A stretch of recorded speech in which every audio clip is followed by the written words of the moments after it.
Takbiratul ihram mempunyai makna ketika seseorang mengangkat tangan ke atas sebagai simbol kalau kita melempar, membuang segala sesuatu yang ada di dalam hati dan minda kita daripada perkara-perkara keduniaan ke belakang.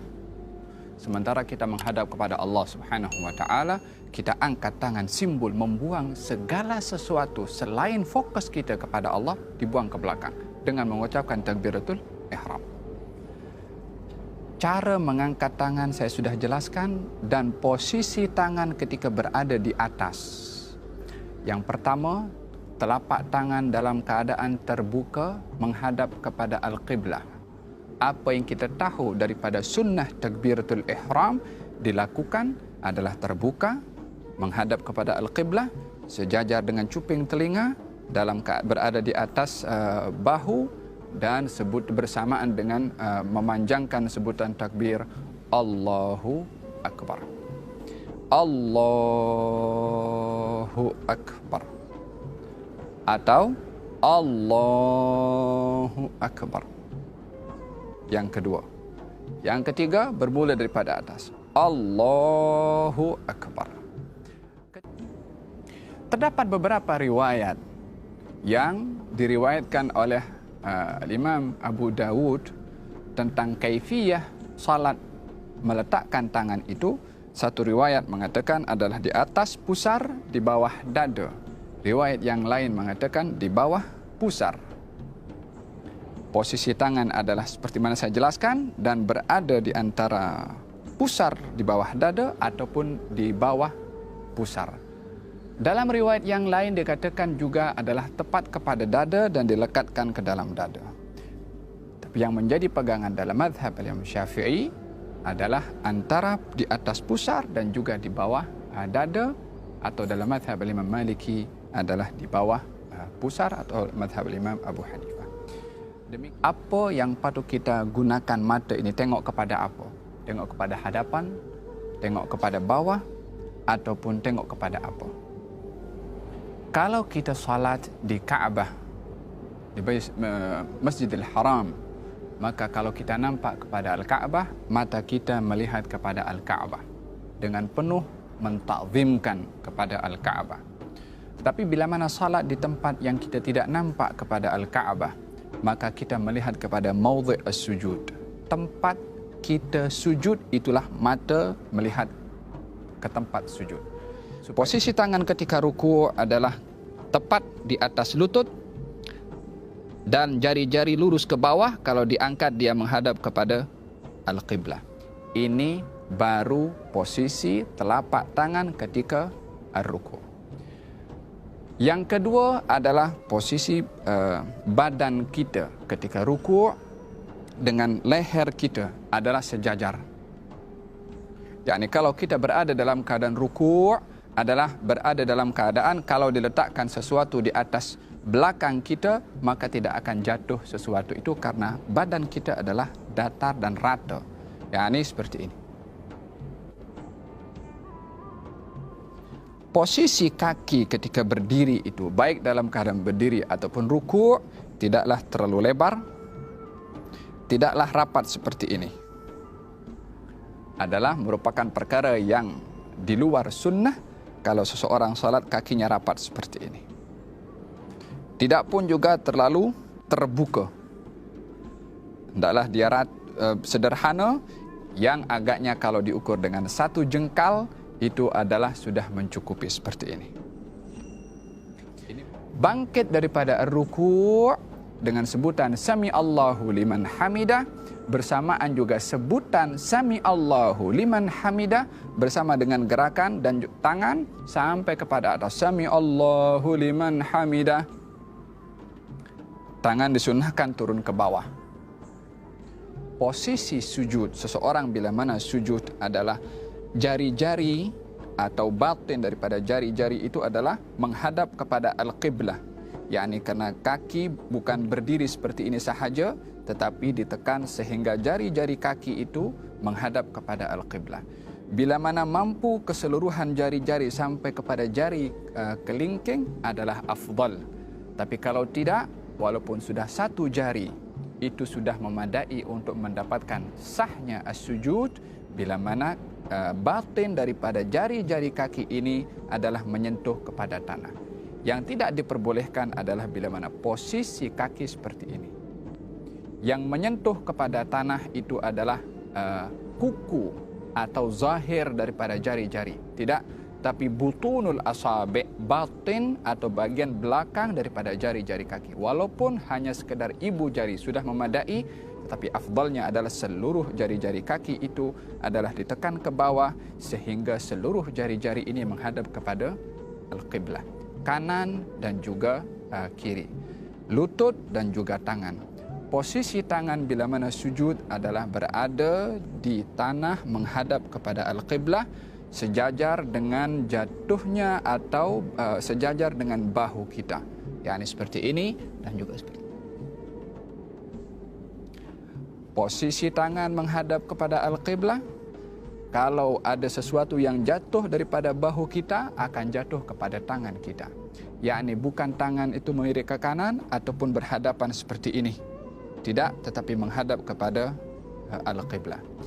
Hukum hidung menyentuh kepada tanah adalah perkara yang sunnah dalam mazhab al-Imam Asy-Syafi'i. Ini posisi sujud. Jari-jari menghadap qiblat dan kaki berdiri seperti ini. Tangan menghadap qiblat, dahi menyentuh kepada tanah, tak boleh ada penghalang kepada dahi. Baik itu imamah, songkok, serban adalah tak boleh menjadi penghalang, kecuali serban itu diletakkan sebagai sejadah, maka adalah diperbolehkan.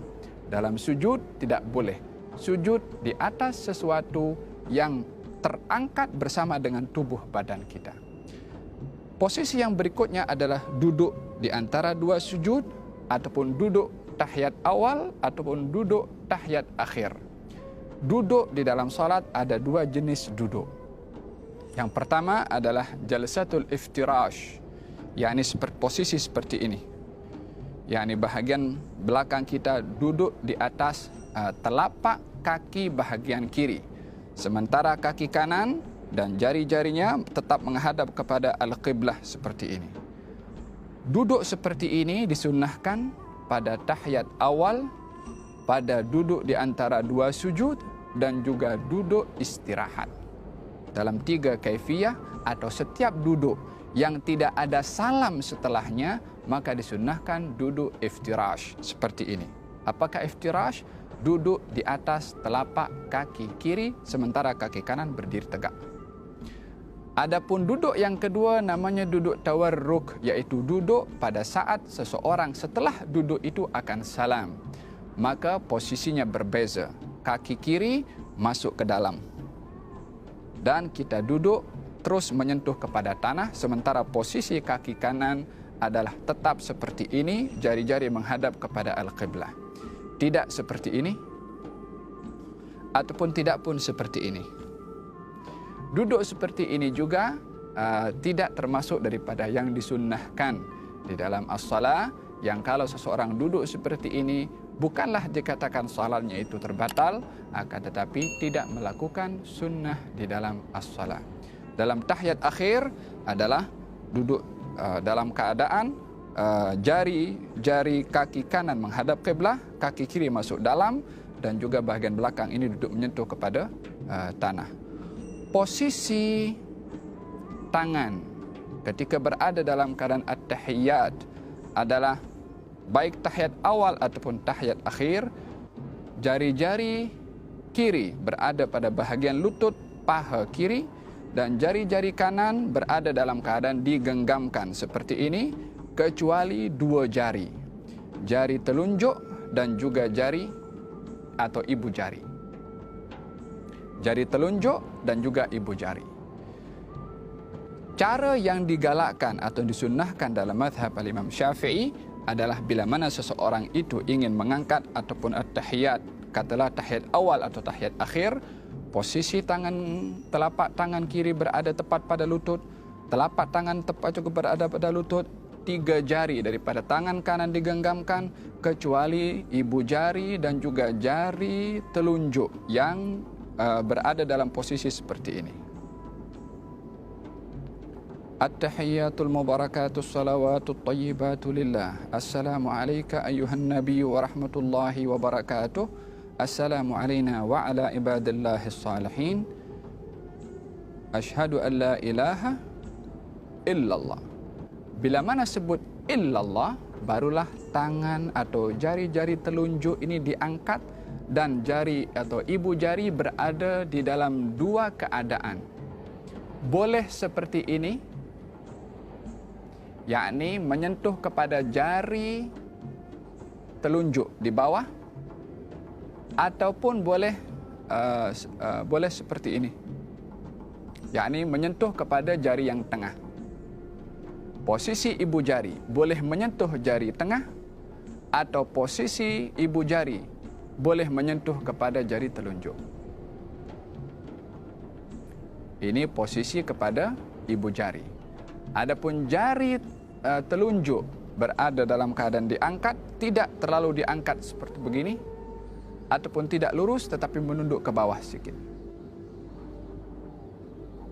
Asyhadu an la ilaha illallah, atau begini atau begini. Dua kaifiyah ini adalah ada di dalam cara melakukan at-tahiyyat. Perlukah seseorang menggerakkan jari-jarinya ketika berada dalam keadaan tahiyat awal atau tahiyat akhir? Di dalam hadis ada dua riwayat disebutkan kalau baginda Rasulullah tidak menggerakkan, dan dalam riwayat yang lain diberitahukan kalau Rasulullah menggerakkan. Dua riwayat ini zahirnya bertentangan, tetapi pada hakikatnya tidak bertentangan. Maksud daripada tidak menggerakkan dalam riwayat yang pertama adalah tidak menggerakkan berkali-kali. Maksud daripada menggerakkan dalam riwayat yang kedua adalah menggerakkan sekali. Yakni menggerakkan dalam bahasa Arab itu yuharriku. Yuharriku difahami dengan dua makna. Makna yang pertama, menggerak-gerakkan. Kalau menggerak-gerakkan, ini yang dipakai oleh sebahagian pandangan yang mereka bila mana tahiyat menggerakkan berkali-kali. Disebabkan memahami hadis itu dengan fahaman menggerak-gerakkan, maknanya lebih daripada sekali. Yang memahami hadis itu menggerakkan sahaja, maknanya sekali sahaja, daripada atas daripada bawah ke atas. Asyhadu an la ilaha illallah, maknanya dia juga pun menggerakkan. Maka dalam hal ini, dalam mazhab Imam Syafi'i, yang menjadi pegangan adalah menggerakkan sekali sahaja, juga sesuai dengan hadis Nabi Muhammad sallallahu alaihi wasallam. Bila mana selesai